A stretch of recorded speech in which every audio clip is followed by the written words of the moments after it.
Assalamualaikum warahmatullahi wabarakatuh. Innal hamdalillah nahmaduhu wa nasta'inuhu wa nastaghfiruh wa na'udzu billahi min shururi anfusina wa min sayyiati a'malina. May yahdihillahu fala mudilla lahu wa man yudlil fala hadiya lahu. Wa asyhadu an la ilaha illallah wahdahu la syarika lahu wa asyhadu anna wa rasuluh. Ya ayyuhalladzina amanu taqullaha haqqa tuqatih wa la tamutunna illa wa antum muslimun. Ya ayyuhalladzina khalaqakum min nafsin wahidah wa khalaqa minha zawjaha wa batha minhuma rijalan katsiran wa nisaa'a wattaqullaha alladzi tasaaluna bihi wal arham innallaha kana 'alaykum raqiba. Ya ayyuhalladzina amanu taqullaha wa qulu qawlan sadida yuslih lakum a'malakum wa yaghfir lakum dhunubakum wa man yuti'illaha wa rasulahu faqad faza fawzan 'azima. Amma ba'd, fa inna asdaqal hadithi kitabullah wa khairal hadi hadi Muhammadin sallallahu alaihi wa ala alihi wasallam wa syarrul umuri muhdatsatuha wa kullu muhdatsatin bid'ah wa kullu bid'atin dhalalah wa kullu dhalalatin finnar. Jemaah sekalian yang dimuliakan oleh Allah Subhanahu wa taala, alhamdulillah kita senantiasa memuji dan bersyukur kepada Allah Subhanahu wa taala yang telah mengaruniakan kepada kita begitu banyak nikmat-nikmatnya, hidayah dan taufiknya yang sangat kita harapkan dapatkan dari Allah Subhanahu wa taala, termasuk nikmat ukhuwah yang begitu bermanfaat sekali baik di dunia terlebih lagi di akhirat. Di dunia orang yang berukhuwah itu mereka merasakan manfaatnya yang begitu besar tanpa kita bisa sebutkan satu persatu.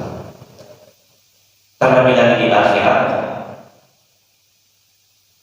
ikhwah atau saudara, bahkan sekedar sahabat atau teman itu sangat bermanfaat sekali.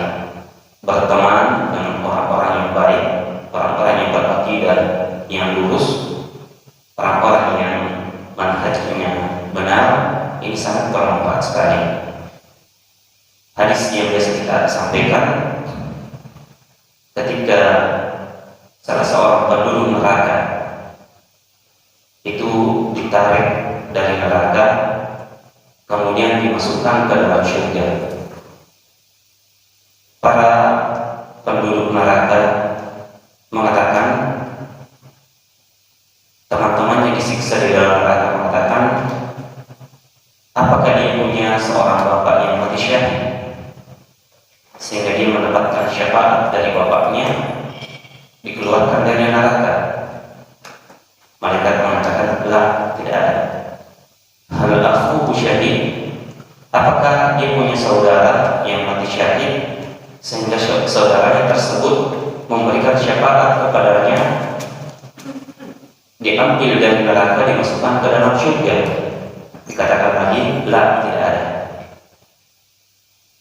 Maka mereka bertanya dan akhirnya disampaikan kepada mereka, apa gerangan yang membuat dia meninggalkan kami di neraka ini?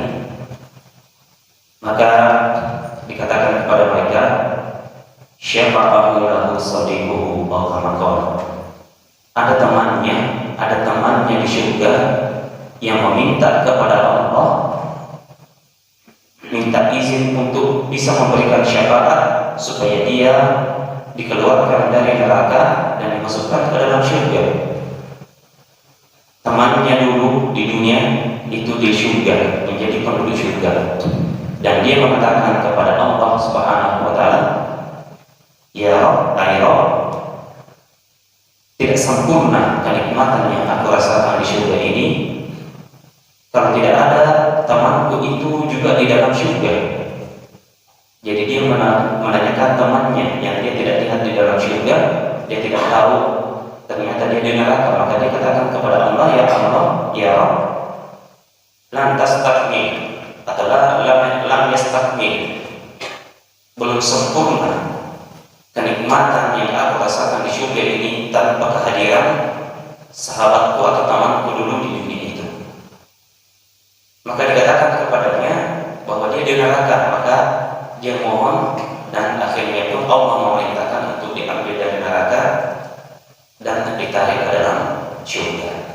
Maka penduduk neraka yang mendengarkan itu mengatakan, fama lana min syafi'in wala sadiqin hamim. Aduhai, kami tidak punya seorang pun yang bisa memberikan pertolongan syafaat, dan kami tidak punya teman yang dekat, artinya teman yang soleh yang ada di dalam surga yang bisa juga menyebut-nyebut, mencari-cari kami di sini.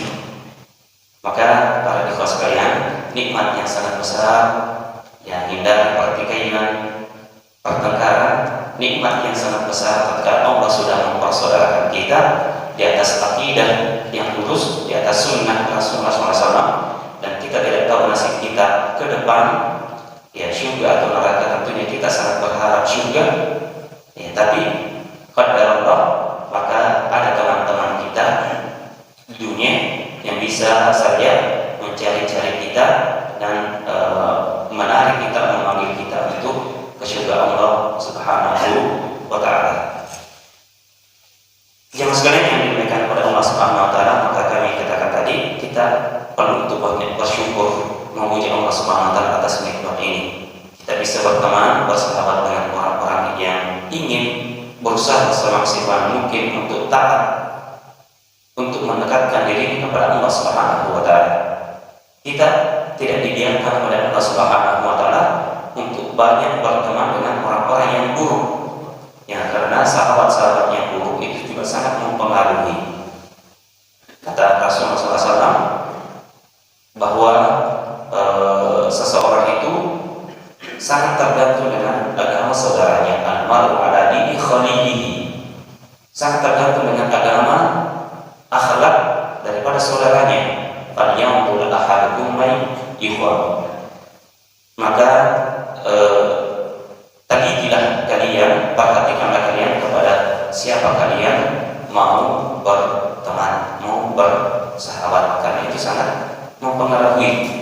Ya, ayat yang biasa sampaikan di tempat ini pula dalam surat Al-Furqan, seseorang yang menyesal karena persahabatannya dulu di dunia ini keliru, ternyata sahabatnya di dunia ini menariknya ke dalam neraka, dan akhirnya dia menggigit kedua tangannya tanda penyesalannya. Seseorang juga yang bersyukur diselamatkan oleh Allah Subhanahu wa Ta'ala dari teman buruknya di dunia, artinya dia bisa menjauhi teman buruknya di dunia, apalagi dari segi akidah, maka dia berhasil selamat. Maka di surga, ketika dia sudah bertemu dengan teman-temannya di surga, dia pertanyakan, kalian mau lihat di mana bagaimana kondisinya temanku dulu di dunia, dalam surat As-Saffat. Ya, maka faqtala fa'ahu fi sawa'il jahim, maka dia melihatnya ternyata sudah di tengah-tengah neraka, api yang menyala-nyala. Qala tallahi in telah turdin, dia mengatakan, demi Allah hampir saja aku juga menjerumuskan kursi. Kalau nikmat Rabbi kuntu minal muhdarin, seandainya bukan nikmat Tuhanku, aku juga menjadi penduduk di situ. Maka sekali lagi para ikhwas sekalian, kami ingatkan, nikmat persaudaraan ini, ukhuwah ini adalah nikmat yang sangat besar. Berukhuwah di atas sunnah ini adalah nikmat yang sangat besar, yang seandainya tidak ada keuntungan di dunia, keuntungan duniawi ini kita bersahabat, maka itu tidak ada masalah. Yang kita sangat harapkan persaudaraan kita di dunia adalah manfaat yang bisa kita rasakan nanti di akhirat kelak. Jemaah sekalian yang dimuliakan oleh Allah Subhanahu wa Ta'ala, hadis Sa'ad bin Sa'ad, yang Malik bin Uhaid bin Abdi Manaf bin Zuhrah bin Hilal bin Murrah bin Ka'ab bin Bu'ay, ya, bin Ghalib telah kita sebutkan pada pertemuan yang lalu. Salah seorang sahabat yang terkenal dengan panahnya, terkenal dengan limpahannya, bukan sekadar panah, terkenal dengan limpahannya yang jitu, yang telah didoakan oleh Rasulullah Sallallahu Alaihi Wasallam. Sa'ad bin Abi Waqqas, orang yang paling pertama di dalam sejarah Islam yang melepaskan anak panahnya dalam perjuangan. Beliau mengaku ketika di Makkah dia terkena sakit, maka dia meminta istisyarah kepada Rasulullah SAW tatkala menjenguknya. Saya ini pemilik harta, saya mempunyai harta yang banyak, padahal anak saya cuma satu, itu pun perempuan. Apakah aku boleh bersedekah setengah atau banyak dari hartaku tersebut? Maka Rasulullah mengatakan tidak, setengahnya tidak, ya sepertiganya. Maka Rasulullah SAW mengatakan sebelumnya 2/3, 1/2, dan akhirnya menjadi 1/3. Maka Rasulullah mengatakan iya 1/3, tapi 1/3 itu masih banyak.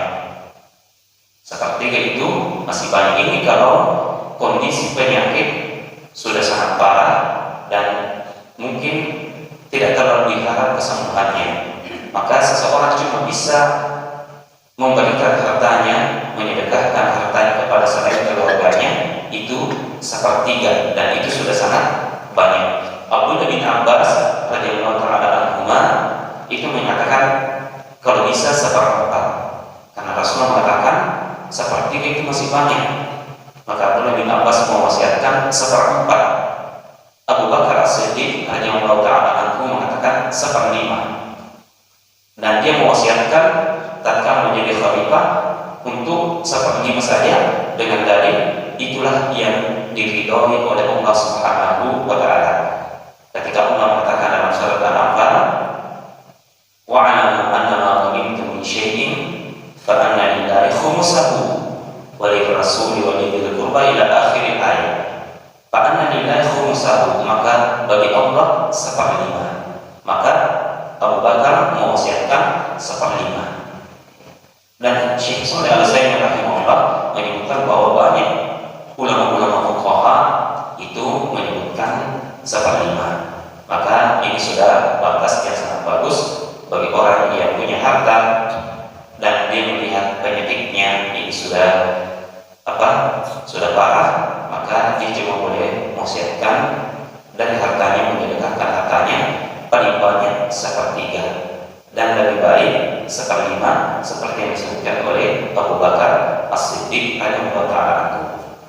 Adapun sedekahnya Abu Bakar yang pernah kita dengarkan di salah satu peperangan, dia membawa semua hartanya untuk disedekahkan di jalan Allah. Yang sebelumnya Umar bin Khattab radhiyallahu ta'ala anhu membawa 1/2 harta yang dia miliki, dan Umar termasuk sahabat-sahabat yang berharta, maka dia bawa banyak 1/2 dari hartanya. Pada jumlah total hartanya itu sangat banyak. Beda kalau kita mungkin totalnya memang sedikit, kalau dibawa 1/2 itu juga sedikit, tapi Umar itu sangat banyak hartanya, maka dia bawa 1/2-nya. Maka dia mengatakan, demi Allah, Abu Bakar tidak bisa melombai lagi pada kesempatan ini. Dan dia berlomba, dan itu bagus para ikhwas sekalian kalau kita bertanafus dalam kebaikan. Ya, Umar mengakui selalu dikala oleh Abu Bakar dalam setiap hal, dalam setiap kebaikan. Karena maka dia membawa setengah hartanya kepada Rasulullah dan mengatakan, Abu Bakar sudah tidak bisa lagi melembahkanku hari ini. Ternyata tidak lama datang Abu Bakar As-Siddiq radhiyallahu ta'ala anhu yang membawa semua hartanya. Dan Abu Bakar juga adalah kita kenal pemilik harta yang banyak, orang kayanya para sahabat. Abu Bakar yang telah membebaskan Bilal bin Abi Rabah, yang kata majikannya mungkin tidak ada orang lagi yang bisa memerdekakan Bilal karena tinggi harta, tinggi harganya. Maka ternyata utusannya Abu Bakar mengatakan berapa? Ya, Abu Bakar akan membebaskannya. Tapi di harta yang banyak ternyata membawa semua hartanya. Sampai-sampai Rasulullah SAW mengatakan, adakah yang engkau sisakan untuk anak dan istrimu? Abu Bakar mengatakan, aku tinggalkan mereka Allah dan Rasulnya. Dan Rasulullah SAW menerima. Tapi yang kenapa? Ini masalahnya, urusannya pada ikhlasnya. Abu Bakar itu adalah orang yang ahli berbisnis. Biar dia infakkan semua hartanya, tidak lama itu kembali lagi seperti itu, bahkan lebih banyak daripada yang telah dia sedekahkan. Ya, dia adalah orang yang dikaruniai oleh Allah Subhanahu wa Ta'ala, tahu mengelola uang sehingga bisa berkembang lebih cepat. Sampai dengan Abdurrahman bin Auf radhiyallahu ta'ala anhu yang biasa kita dengarkan, bercita-cita untuk miskin. Bercita-cita untuk miskin, maka tatkala ada orang yang ingin menjual kurmanya, kurma yang tidak baik, kurma yang sudah rusak, dibeli semua oleh Abdurrahman bin Auf dengan harga yang mahal, dengan cita-cita aku tidak punya harta lagi. Ya, dan siapa yang mau membeli kurma yang sudah rusak ini? Ternyata tidak lama datang dari Yaman ya utusan. Orang di Yaman lagi kena penyakit dan obatnya salah satunya adalah kurma yang sudah rusak. Ya, ternyata dibohong sama kurma milik Abdurrahman bin Auf, berlipat lagi nilainya, gagal untuk miskin. Ya. Jadi seperti itu para sahabat yang sebenarnya, karena Rasulullah melihat kondisi mereka, maka Rasulullah membiarkan kalau mau menyedekahkan sahabat dua tidak mengapa. Abu Bakar menahan semuanya karena melihat kondisinya. Siapa Umar, siapa Abu Bakar, siapa Abdurrahman bin Auf, otak-otak pebisnis, dan dia pintar mengelola hartanya, dan hartanya itu ada di tangannya. Harta-harta mereka ada di tangannya. Ketika perjuangan membutuhkan, maka gampang disodor. Ya, bukan di hatinya. Kalau sudah di hati, maka susah untuk dicabut. Ya, demikianlah untuk mentaufik daripada hadis ini. Larangan Rasulullah lebih daripada sepertiga, tapi kenyataannya Abu Bakar, Umar, sepertua ada keseruan, itu beda masalahnya.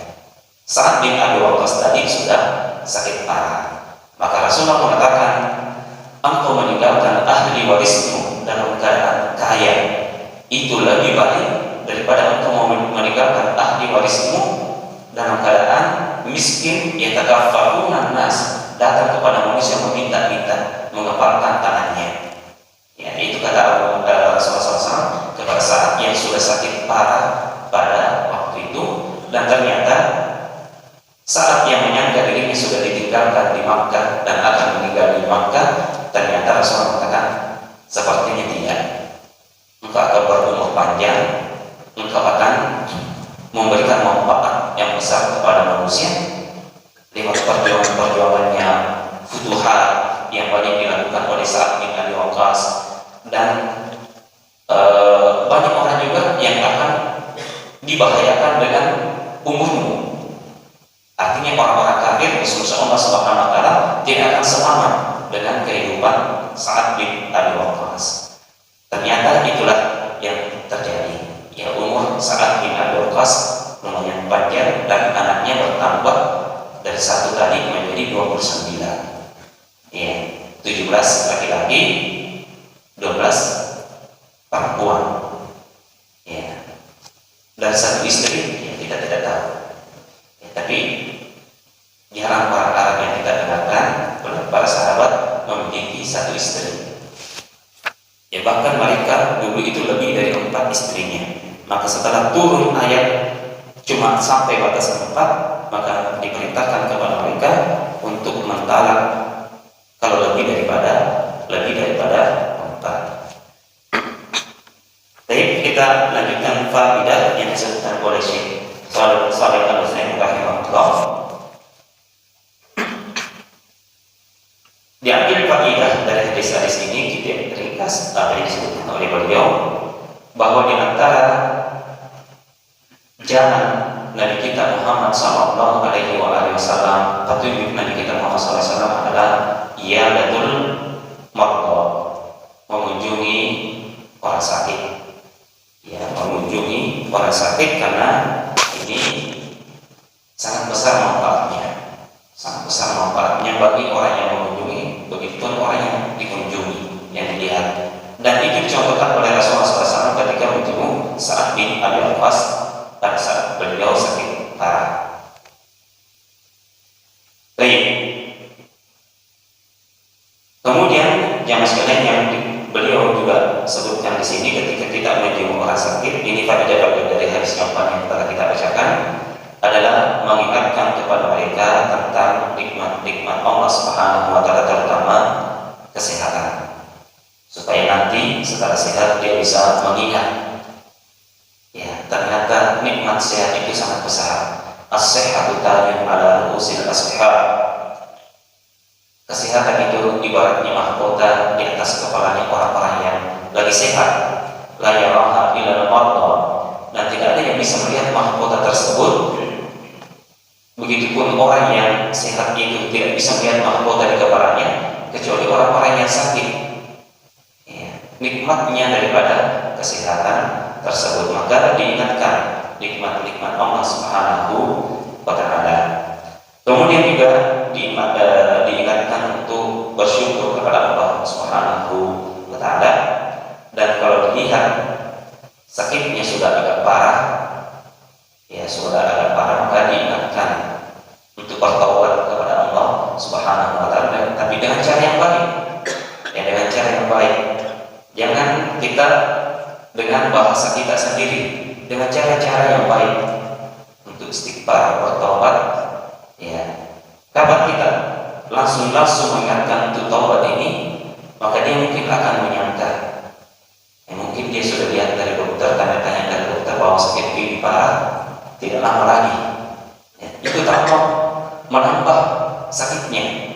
Maka dengan cara yang halus kita ingatkan untuk bertaubat. Begitupun dengan utangnya ini diingatkan bahwa utangnya tersebut itu bisa menghalanginya untuk mendapatkan kenikmatan di sisi Allah Subhanahu wa taala dari amal-amal solehnya sudah sangat banyak.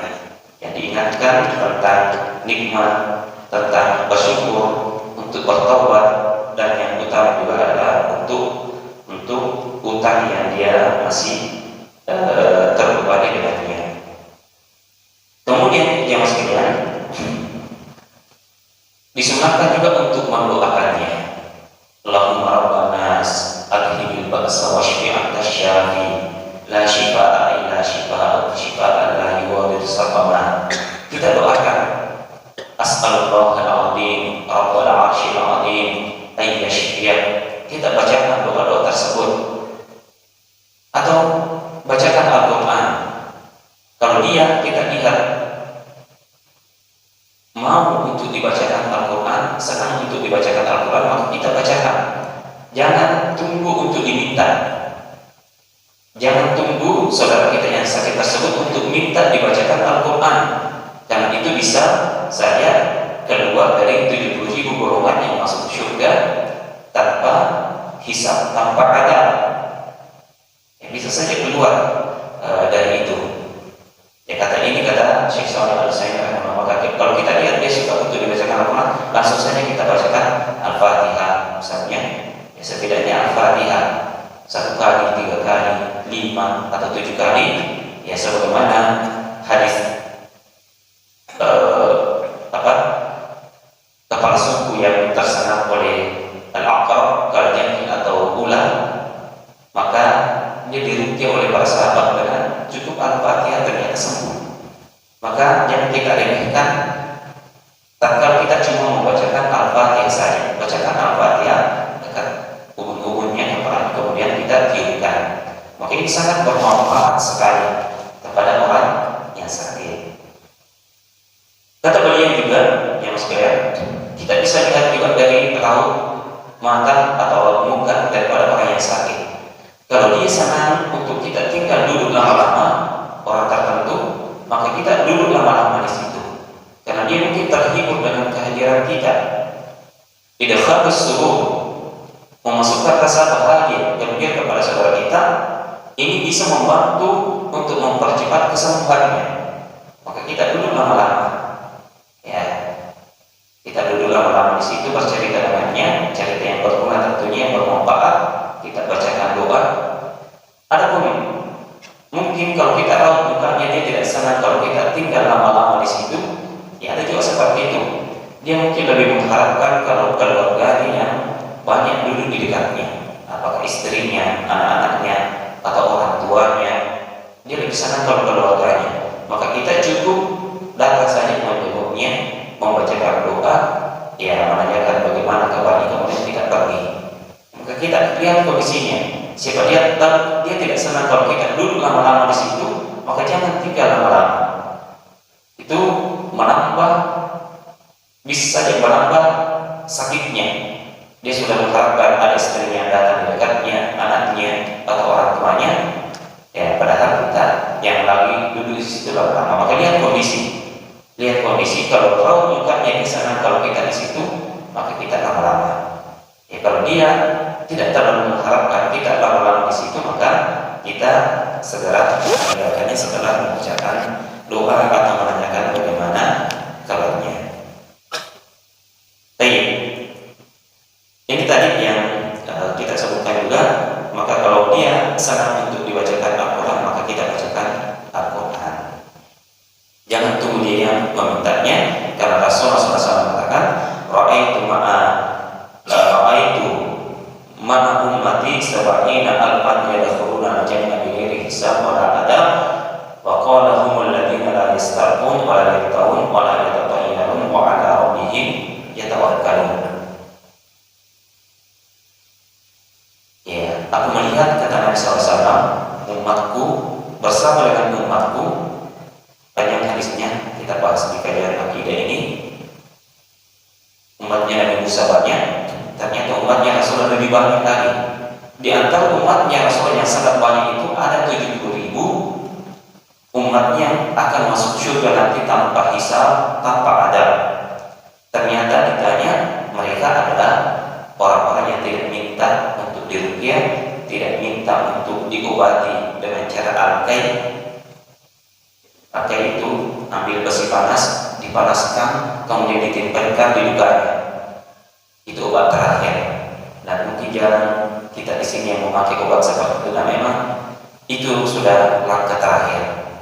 Langkah terakhir, apabila penyakit tidak mau sembuh, maka di zamannya Rasulullah SAW atau orang-orang Arab itu memakai itu, besi panas, dan ada ahlinya tentunya, bukan sembarang orang.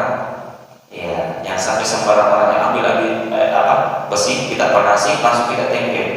Kita bukan ahlinya, kita tambah parah sakitnya. Ahlinya, namanya pakai. Maka orang yang tidak minta untuk diobati dengan cara yang tahu ini, kayak ini, maka itu juga termasuk. Kalau dia minta sudah tidak sabar dengan penyakitnya, perlakuan besi, nah itu juga, maka itu bisa keluar dari 70.000 ini. Wala yatatayyarun, dan yang ketiga, tidak mengombinasi, bertatayyur. Biasa jamaah sekalian, orang-orang awam itu kalau mau keluar dari rumahnya untuk melakukan pekerjaan tertentu, tiba-tiba dia melihat model-model orang di depannya ketika dia keluar dari rumahnya. Ya, mungkin ada orang-orang tertentu yang sisa apa, tidak jadi berangkat. Cara ini kalau kita berangkat ini, ya. Atau melihat di atas rumahnya tiba-tiba ada burung begini lewat, burung-burung tertentu yang lewat, tidak jadi keluar. Ini cara kalau kita keluar tidak bagus, karena tidak baik. Atau dengan hal-hal yang lain yang tergantung masyarakat di tempat tersebut, apa yang mungkin dia lihat, ini namanya tatayyur. Maka itu juga keluar dari 70.000 golongan ini. Namun jamaah sekalian, terkadang kita mengatakan apakah cuma 70.000 tadi yang disebutkan oleh sebagian ulama kita, Rasulullah meminta terus, ya Allah tambahkan lagi, jangan cuma 70.000. Allah ternyata menambahkan zid, ya Allah zid, ya Allah tambahkan. Allah menambahkan likulli alfin ya sab'una alf, setiap kelipatan 1.000 tambah lagi 70.000, tambah lagi 70.000. Akhirnya ya mendekati 4.900.000, 4.300.000 sebelumnya ya, 4 juta atau sekitar itu, banyak sekali karena Rasulullah meminta tambahan terus sampai banyak sekali tambahannya ya. Bahkan disebutkan dalam hadis tambahannya juga, bahkan Allah mengatakan ditambahkan lagi kepada kata Rasulullah SAW itu sebanyak genggaman tanah debu. Kalau dilipat itulah jumlahnya, berapa kira-kira debu yang bisa kita genggam, banyak sekali. Maka tambahan dari kelipatan-kelipatan tersebut masih seperti itu. Intinya jam sekarang, karena ini bukan pembahasannya, ini dalam kajian-kajian akhir yang bisa kita bahas. Ya jelasnya ada hadis-hadis yang mengatakan bukan cuma 70.000 saja, tapi khusus dalam hadis ini ada 70.000. Di antara faedah yang bisa kita ambil juga dari hadis ini adalah bagusnya akhlak daripada Rasulullah Sallallahu Alaihi Wasallam.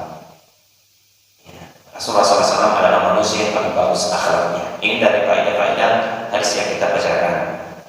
Wala syakka anna Nabi SAW ahsanun nasi khuluqan, dan Allah Subhanahu wa taala memang telah menyebutkan dalam surat Al-Qalam, Nun wal qalami wa ma yasturun ma anta bi ni'mati rabbika bimajnun wa innaka la ajran ghayra mamnun wa innaka la'ala khuluqin azim. Dan itu pengakuan dari Allah Subhanahu wa taala sendiri, dan betul-betul engkau wahai Muhammad di atas akhlak yang sangat mulia.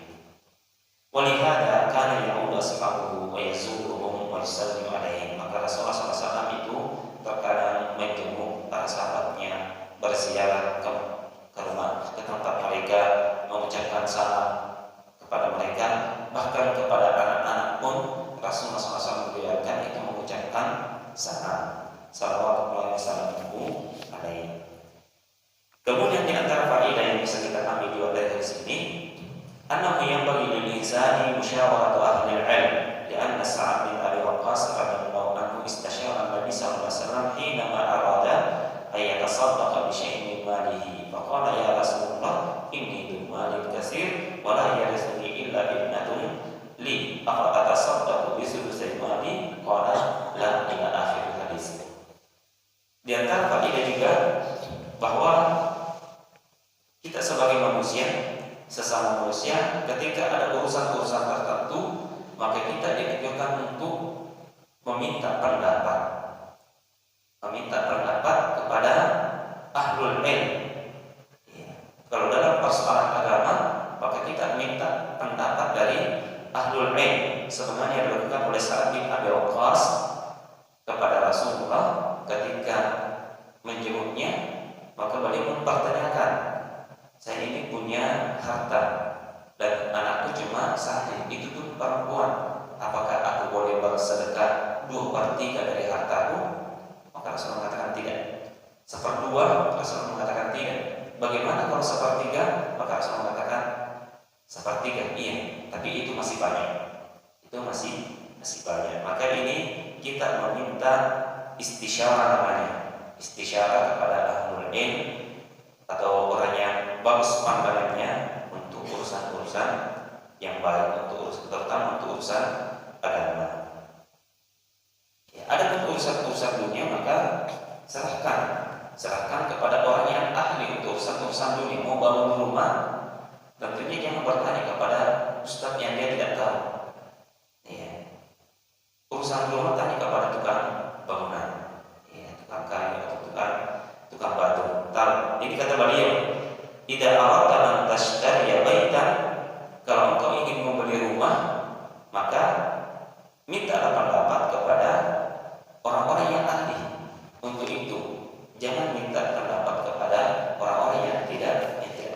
urusan rumah.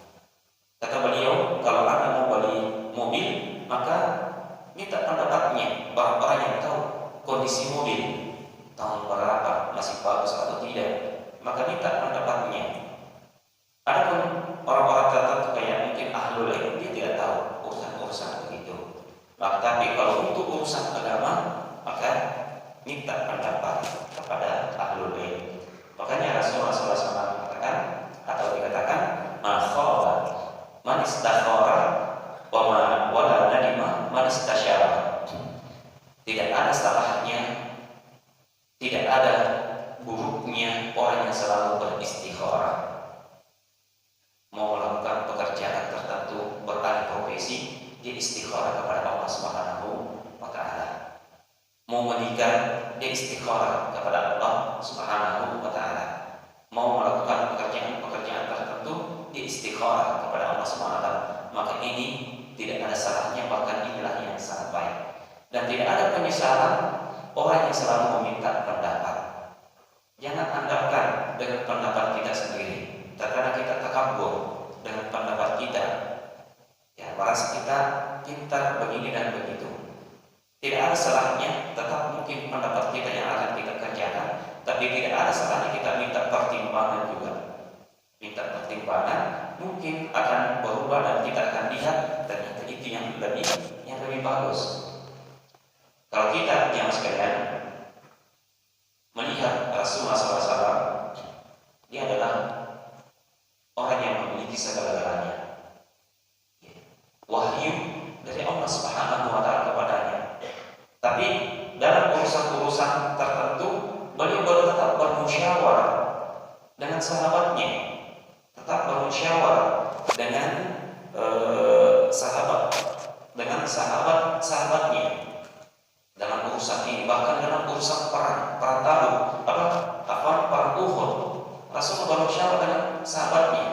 Kita tunggu di Madinah, orang kafir Quraisy Makkah, kita tunggu di Madinah, di kota Madinah, atau kita keluar, kita sambut mereka di luar kota Madinah. Maka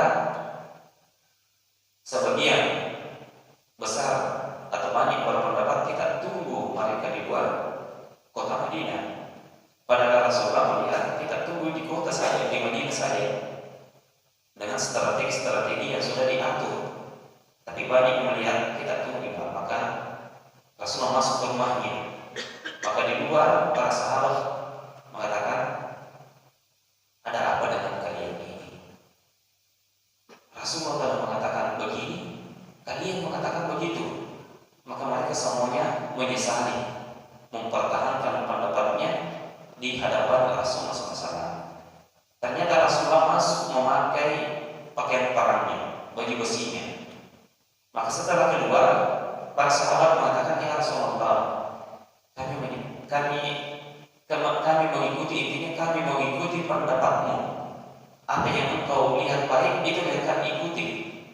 Maka Rasulullah mengatakan, tidak pantas orang Nabi kalau sudah pakai baju perangnya, baju besinya, itu tidak meninggalkan tempatnya, artinya tidak menyambut musuhnya. Maka ternyata itulah yang dilakukan, disambut di Uhud. Ternyata kaum muslimin banyak mengalami kerugian, banyak sahabat yang gugur, bahkan bisa dikatakan kalah di perang Uhud. Ya. Namun Rasulullah SAW begitu, tetap meminta pendapat para sahabatnya. Rasulullah tetap melihat juga masalah mudaratnya. Terkadang kita jangan terlalu memaksakan apa yang kita inginkan dengan dalil-dalil tertentu. Kenapa seperti ini? Seakan-akan kita yang paling benar. Tatkala mungkin lembaga mengatakan seperti ini, lembaga dakwah mengatakan seperti ini, misalnya lembaga kita mengatakan, kenapa seperti itu, kita protes. Kita seakan-akan yang lebih benar. Ada namanya pandangan yang jauh, jangan sekalian, yang bisa Allah berikan kepada orang-orang tertentu, tentunya dengan musyawarah. Dan apa yang biasa kita lihat yang bertolak belakang dengan keinginan kita, dengan yang lebih banyak, keputusan dari lembaga kita, ternyata itu masih sangat kecil masalahnya. Kalau antum melihat Ka'bah, ini sudah kiblatnya kaum muslimin. Rasulullah SAW ingin merubahnya, ingin merubah bangunan Ka'bah sebagaimana yang dibuat oleh Ibrahim alaihissalam. Bagaimana Ka'bah yang dibuat oleh Ibrahim alaihissalam itu dua pintunya, pintu masuk beda juga pintu kedua. Sekarang kita lihat cuma satu pintunya. Apakah ini tidak lebih besar masalahnya daripada masalah-masalah kita? Masalah kita terlalu kecil. Ini lebih besar, tapi Rasulullah tidak melakukan itu. Coba lihat, Rasulullah tidak melakukan perubahan tersebut. Tapi Rasulullah mengatakan kepada Aisyah, karena melihat masalah mudarat, Rasulullah mengatakan kepada Aisyah, wahai Aisyah, laula anna qaumaki haditsu ahdin bi kufrin la banaitu Ka'bata ala qawaid Ibrahim. Wahai Aisyah, Rasul ternyata tidak melakukan perubahan bangunan karena mengkhawatirkan fitnah yang lebih besar. Rasul mengatakan kepada Aisyah, wahai Aisyah, seandainya kaummu itu bukan orang yang baru masuk Islam, ini setelah Fathu Makkah, maka tentu saya akan membangun Ka'bah kembali seperti qawaid, dasar pondasi yang telah diletakkan oleh Ibrahim alaihissalam. Tapi Rasul tidak melakukan itu. Kenapa? Banyak dikhawatirkan fitnahnya. Nanti mereka mengatakan, kalau hari ini Ka'bah dirubah, besok apa lagi yang dirubah? Besok apa lagi yang dirubah? Dan seterusnya dan seterusnya. Maka Rasulullah tidak merubahnya. Rasulullah ingin sekali merubahnya. Wala ja'altu laha babain. Tentu saya akan membuat Ka'bah ini dua pintunya. Baba yadkhulu minhun nas, satu pintunya khusus untuk pintu masuk saja. Wa baba yakhrujuna minhu, dan satu pintu untuk keluar saja. Ini kan lebih urgen daripada terkadang masalah-masalah yang kita merasa tidak puas karena ya kita tidak sesuai dengan keputusan yang telah ditentukan. Maka ini sekalian tentunya ada masalah mudarat yang lebih jauh dilihat ke depan, dan sekali lagi masalah-masalah yang kita biasa sampaikan itu jauh lebih kecil daripada urusan Ka'bah ini. Dan kita lihat bagaimana Rasulullah SAW melakukan itu. Utsman bin Affan radhiyallahu taala anhu ini juga lebih urgen. Itu sholat 4 rakaat padahal itu tempat safar. Abdullah bin Mas'ud memfatwakan kepada murid-muridnya bahwa Rasulullah itu kalau sholat di Mina, sholat di sini itu cuma 2 rakaat duhur, 2 rakaat asar, 2 rakaat isya. Tapi Utsman saat menjadi khalifah cuma tetap sholat 4 rakaat duhur, asar 4 rakaat, isya 4 rakaat. Ini lebih urgen lagi. Kenapa begitu? Kenapa begitu? Abdullah bin Mas'ud juga dia tidak membiarkannya. Beliau membiarkannya. Beliau mengatakan al-khilafu syarr, perpecahan itu lebih buruk. Ya, ternyata alasan Utsman melakukan itu, haji pada waktu itu, musim haji pada waktu itu banyak orang-orang Badui datang berhaji, dan belum ada HP, belum ada medsos pada waktu itu, masih jauh sekali. Nanti kalau kita sholat 2 rakaat duhur, asar 2 rakaat, isya 2 rakaat, orang-orang Badui pulang ke kampungnya dan mereka akan memfatwakan di kampungnya duhur sekarang 2 rakaat, asar juga tinggal 2 rakaat, isya juga tinggal 2 rakaat. Saya melihat Utsman seperti itu. Padahal mereka tidak tahu kalau itu adalah tempat safar, sudah jarak safar, boleh mempuasa sholat, tapi mereka tidak tahu masalah seperti itu.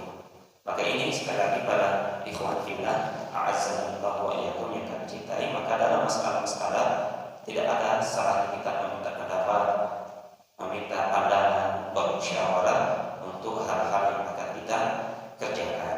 Lebih dan kurangnya mohon dimaafkan. Subhanallahumma wa bihamdihi, asyhadu